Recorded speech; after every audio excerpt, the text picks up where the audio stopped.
First, you have some time to look at questions 1 to 5.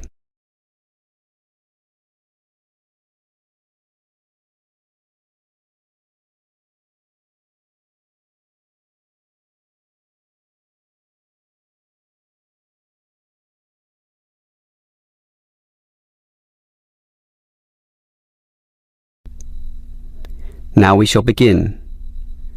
You should answer the questions as you listen, because you will not hear the recording a second time. Listen carefully and answer questions 1 to 5. Hello, is this the Dynamo Motorcycle Company? Yes, it is. How can I help you? Well, I have an instruction manual here for your new electric motorcycle, but I'm not satisfied with the purchase at all. Well, I'm sorry to hear that. But don't worry, I'm sure we can sort this out. Before we do anything, can you tell me the model number? At the top of the instruction manual here it gives the model number RTY34. TY34. Okay. Now, what's the nature of your complaint? It's many things, actually. The biggest problem is that you say in your manual that the battery will take the motorcycle 30 kilometres. That's right. Well, it's lucky to take me 8. The battery is usually flat by then, often leaving me stuck at the side of the road. Are you sure you're charging it correctly? I'm fairly sure. I follow all the instructions and plug it in for a long time. And are you sure you charge it for the required 3 hours? I charge it until the charging light goes off, and that's 2 hours, so that should be enough. And there's a serious design fault with this motorcycle. When you're riding it, there's no meter to show you how much power is left, so you actually don't know when the machine is going to stop working. There's a voltage gauge. Yes, but that tells you nothing. The needle fluctuates about from 55 to 45, so whatever it says is meaningless. According to the manual, you're meant to charge the battery if the needle falls under 50 volts. But even when you charge it, it can go below 45. As I said, the needle just waves all over the place. The result is that I'm always worried that the bike will leave me stranded in the middle of nowhere. Well, I'm sorry about that. Sure, but what are you going to do about it? Unfortunately, we don't have a refund policy. But if you take the bike to one of our shops, our mechanics will look at it. Perhaps there's a problem that we can fix. The gauge, for example. The other problem is the battery. I actually weighed it, and it's almost 6 kilograms. Yet you say in your manual that it weighs only 3. I can barely pick the thing up, so it's not 3 kilograms at all. Maybe you purchased the wrong model by mistake. I doubt that very much. Basically, I think I've been defrauded, and I'd like to know what you're going to do about it. All right, I'll put you through to our complaints department. Before you hear the rest of the conversation, you have some time to look at questions 6 to 10.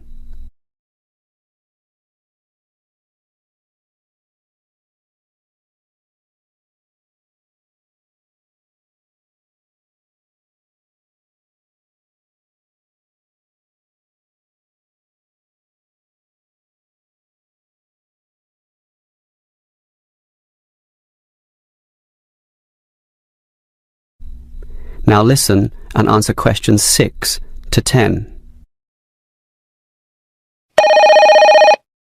Hello? Complaints department here. Apparently you have a complaint? Yes, I do. Let me tell you all about... It's all right. Our representative has already informed me about your problem. It's probably just a misunderstanding. I'm sure we can work something out. Right now, I need to take down some details. All right. Can I have your name, please? Jessie Parkinson. That's Jessie and Parkinson, Parkinson. Parkinson. All right. What shall we list this complaint under? Parts, service, or performance? Well, the meter isn't accurate at all, so that's parts, isn't it? Yes, perhaps, but you do feel more generally that the motorcycle doesn't meet the operational standards as advertised, so it's probably better to tick performance here. Can we tick both, parts and performance? No, we can only tick one, so let's not call it parts. We'll go with performance. Now, we may post some further forms and questionnaires to you, so would you mind giving me your address?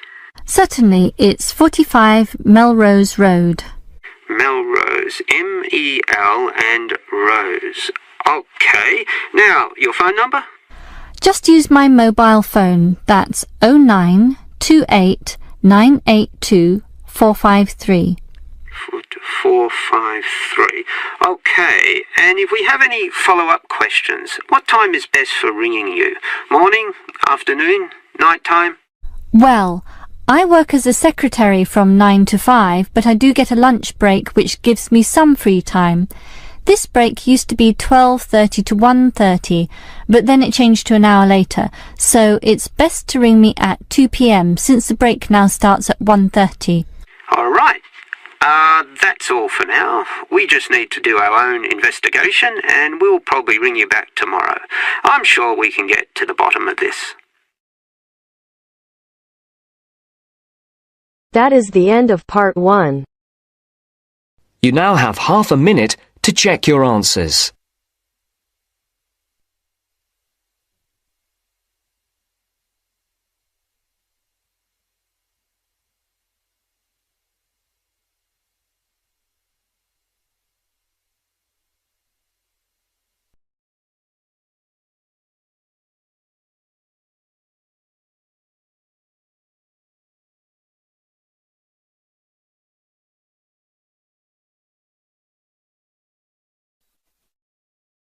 You will hear a trainer giving a talk to people who want to learn outdoor survival skills. First, you have some time to look at questions 11 to 16.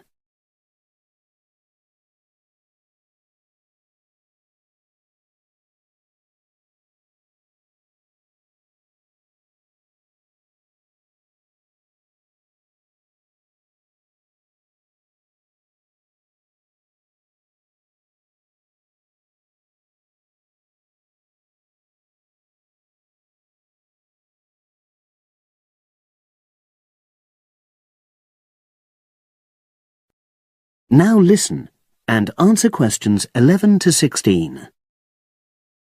Good morning, everyone, and welcome to our outdoor survival program.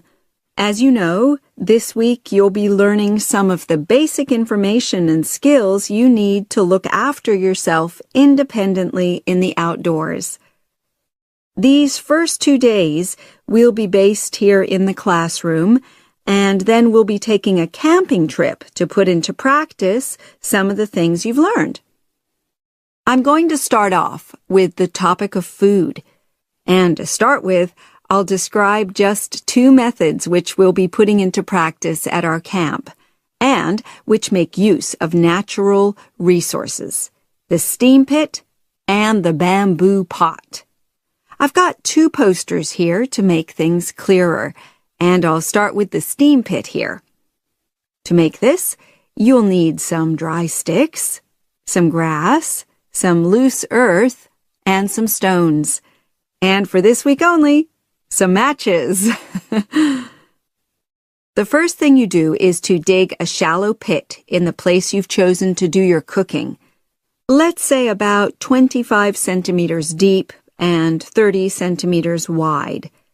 Your sticks have to be a bit wider than the pit because you have to put a line of them along the top from one end of the pit to the other. Before setting light to these, you take some large stones and arrange them on top. Then you start the fire and wait till the wooden platform burns through and the stones fall into the pit. At this point, brush away any pieces of hot ash from the stones. You can use a handful of grass and then take another stick and push it down into the center of the pit, between the stones. After that, you cover the whole pit with a thick layer of grass. And then you can put your food on it, wrapped in more pieces of grass, like parcels.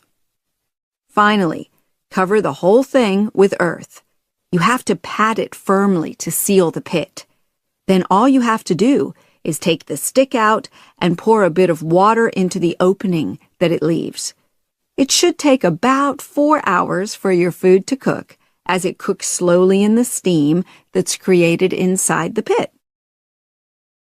Now you have some time to look at questions 17 to 20.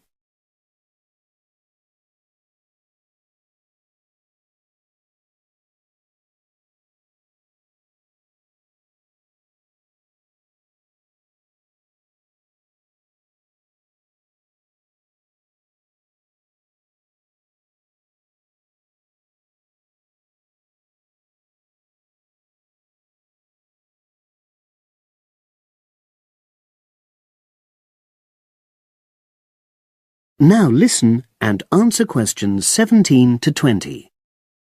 So, simple but effective. The other method you're going to practice this week is the bamboo oven.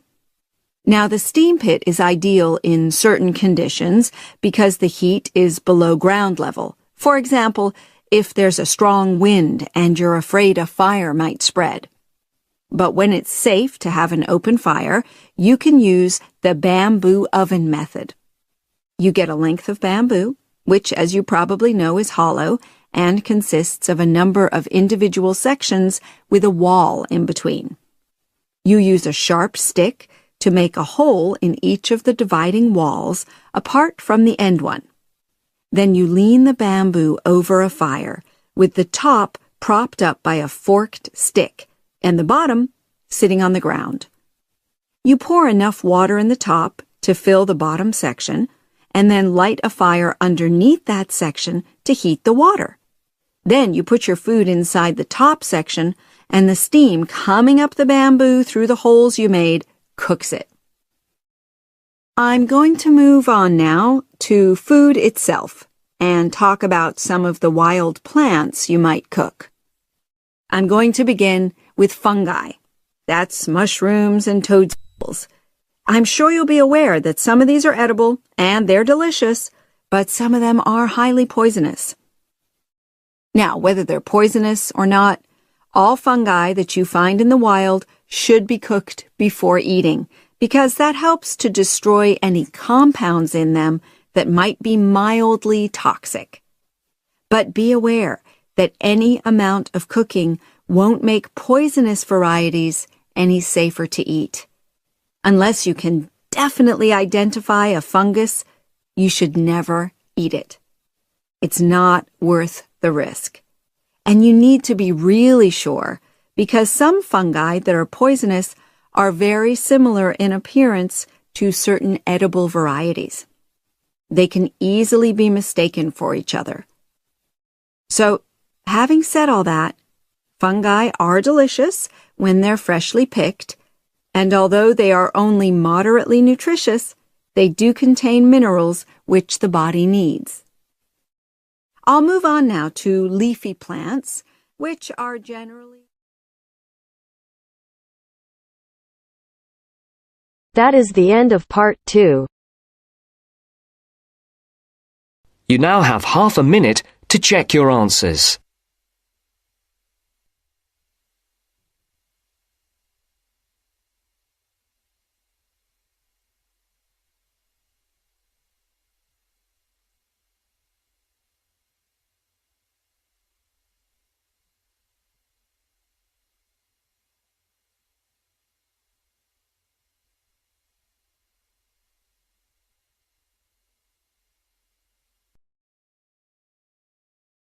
Now turns to part 3. Part 3. First, you have some time to look at questions 21 to 26.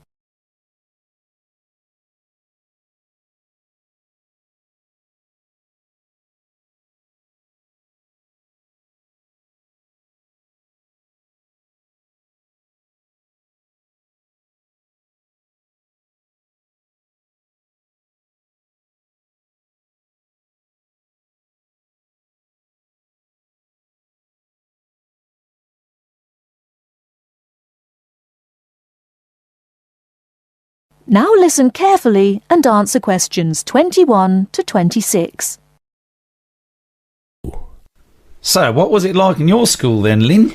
Well, South African schools are very different from schools in Australia. For a start, children don't start their schooling until they are 7, quite a bit later than schools in Australia. What about New Zealand, Gail?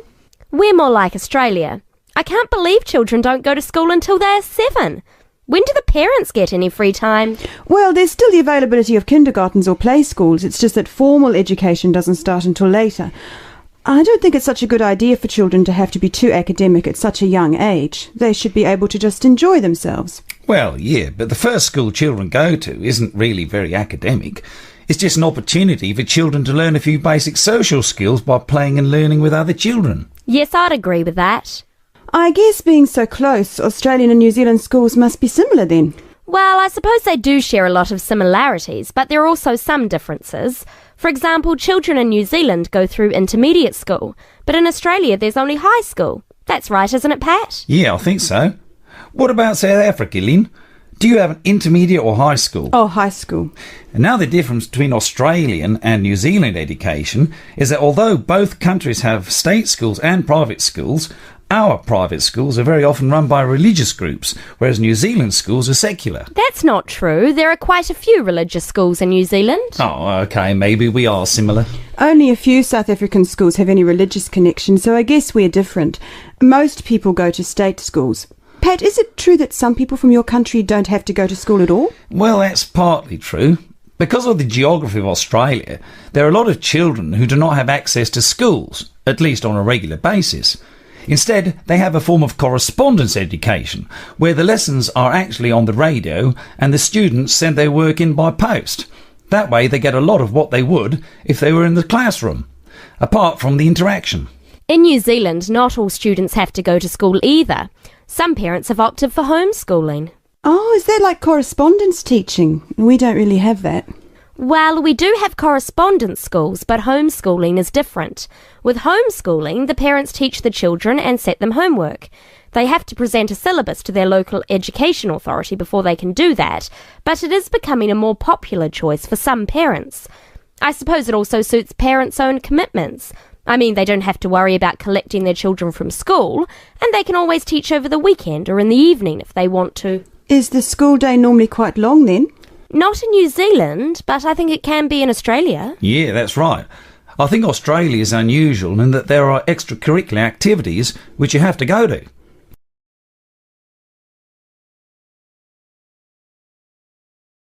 Before you hear the rest of the talk, you have some time to look at questions 27 to 30.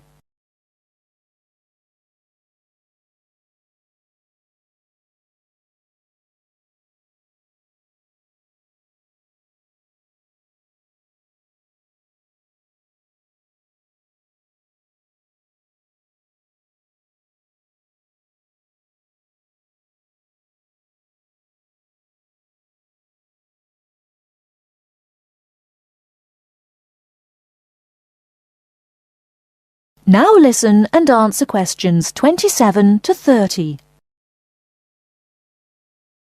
These are normally sport activities, but there are a few other options. We have activities after school for any student that is interested, but they aren't compulsory.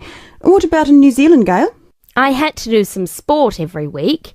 I didn't really like it, but it was part of the school day, so I guess that's not so bad. Anyway, I spent 2 years at boarding school, so things were a little different. Boarding school? What was that like? Well, the thing I remember most about it was the strict dress code. There were restrictions on everything. You had to wear a school uniform almost all of the time, and it had to be cleaned and ironed. The length of your skirt had to be no less than 1 inch above your knees when kneeling down. Sometimes we used to go out on school trips or just at weekends with a few friends, but whenever we were outside the school we had to wear a hat. There was one teacher who always used to give me extra homework because my socks weren't pulled up, and that was in the school late in the evening. I suppose it wasn't that bad, but at the time it felt like a prison. I kept getting into trouble for something. Most of the time I forgot something, normally my school badge. We had to wear that all the time, in the school and out, because it had our house colours on it. Wow, that doesn't sound like much fun. No, but it was a good education, I suppose.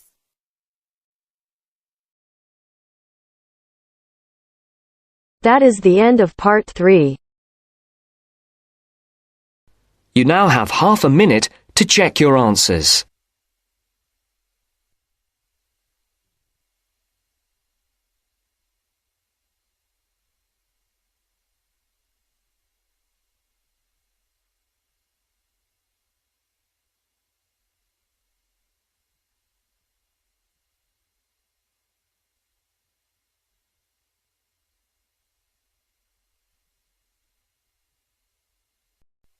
Now turns to Part 4. Part 4.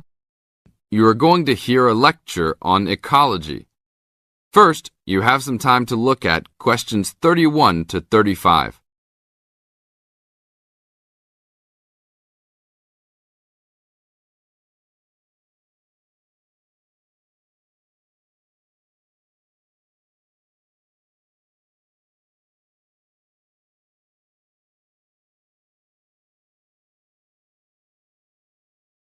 Now listen to the tape and answer the questions.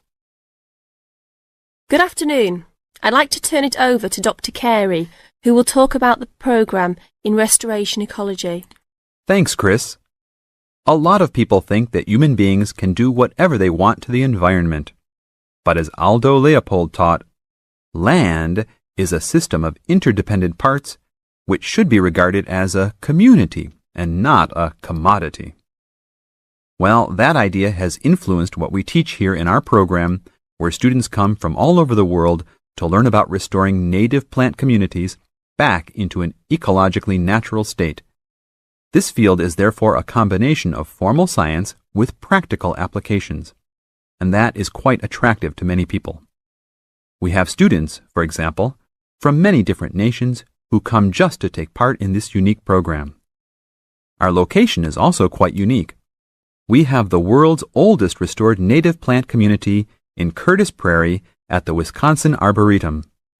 Some say that this is proof that the science of restoration ecology was birthed in Wisconsin. Well, that may be oversimplified, but our reputation is strong. But students don't have to study prairies only. One student, Edmund Mukala from the Congo, came to study restoring ancient wetlands in the Congo using knowledge gained from historic samples of the soil seed bank. Not all the seeds survived, but some can remain dormant for many years. Mr. Mukala wanted to find out what type of community would be most similar to that ancient seed bank. He has recently returned to the Congo and is now cooperating with the government to implement his findings.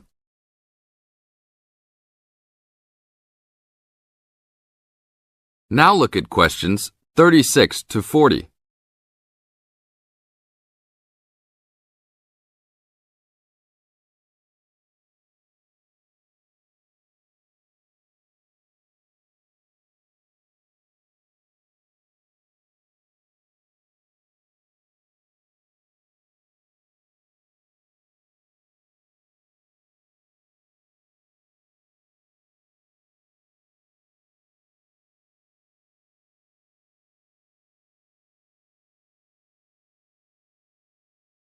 As the talk continues, answer questions 36 to 40.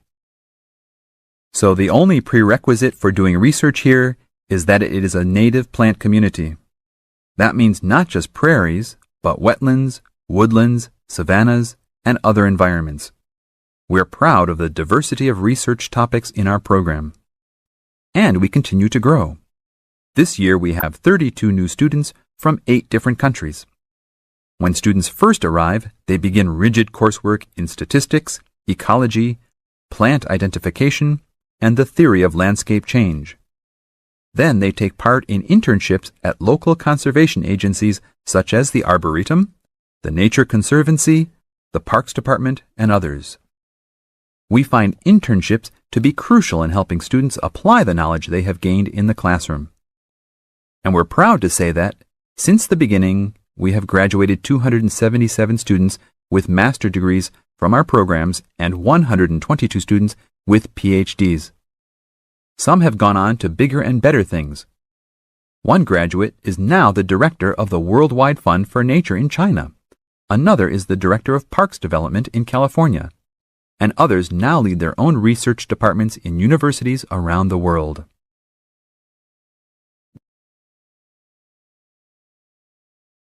That is the end of part 4.